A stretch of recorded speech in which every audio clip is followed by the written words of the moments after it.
Bahagi ng aktibidad ni Pangulong Ferdinand R. Marcos Jr. ngayong linggo ang maagang pamaskong handog mula sa Malacanang. Balikan natin ang makabuluhang hakbang ng Pangulo na nagbigay ng tulong at kalinga sa mga kababayan nating nangailangan. Mula sa ulat ni Kenneth Pasyente.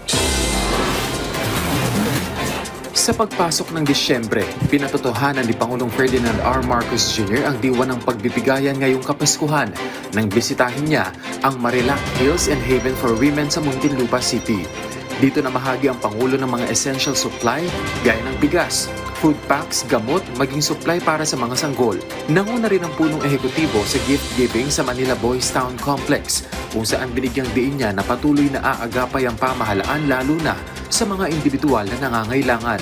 Martes, pinangunahan ng Chief Executive ang 5th State Conference on the United Nations Convention Against Corruption o UNCAC kasama ang iba't ibang public sector institutions. Binigyang diin niya na ang gobyerno ay dapat manatiling tapat sa pagpapatupad ng mga komprehensibo at magkakaugnay ng mga estratehiya na magpapalakas sa integridad at pananagutan ng byurokrasya. Pinangunahan din ng Pangulo ang sectoral meeting kasama ang DOH at natalakay ang First 1,000 Days program ng ahensya na kumpiyansa ang Pangulo na magiging matagumpay.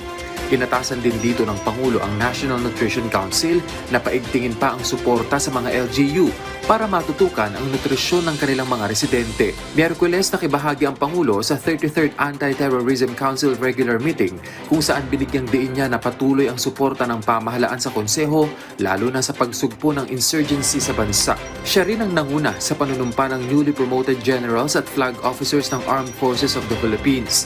Dito hinimok ng Pangulo ang mga ito na manatiling tapat sa kanilang tungkulin at iginiit na patuloy na susuporta sa kanila ang administrasyon. Tinanggap din niya sa palasyo si World Trade Organization Director General Dr. Ngozi Iweala sa isang courtesy call kung saan napag-usapan ng dalawa ang plano ng Pilipinas na palakasin pa ang kalakalan nito. Nag-courtesy call din sa Pangulo ang International Trade and Economic Development of Canada na kasalukuyang nagsasagawa ng trade mission sa bansa. Binigyang diin dito ng Pangulo ang pagpapalakas ng alyansa ng Pilipinas sa iba't ibang bansa para gawing investment hub ang Pilipinas. Huwebes, namahagi ang Pangulo ng 9,058 certificates of condonation sa nasa 6,951 agrarian reform beneficiaries sa Davao Region na nagbubura ng kanilang pagkakautang na nagkakahalaga ng 527,694,544. Nasa 672 electronic titles din ang ibinahagi ng Pangulo sa 465 ARBs mula sa probinsya ng Davao del Norte at Davao del Sur.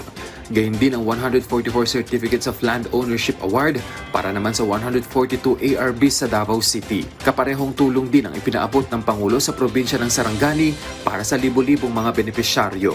Biyernes, pinirmahan ng Pangulo bilang batas ang Ligtas Pinoy Centers Act na naglalayon na makapagtakda ng mga evacuation center sa iba't ibang syudad at munisipalidad sa bansa na matibay at may kakayahang magbigay ng pansamantala ngunit ligtas na tirahan para sa mga mamamayang maaapektuhan ng kalamidad.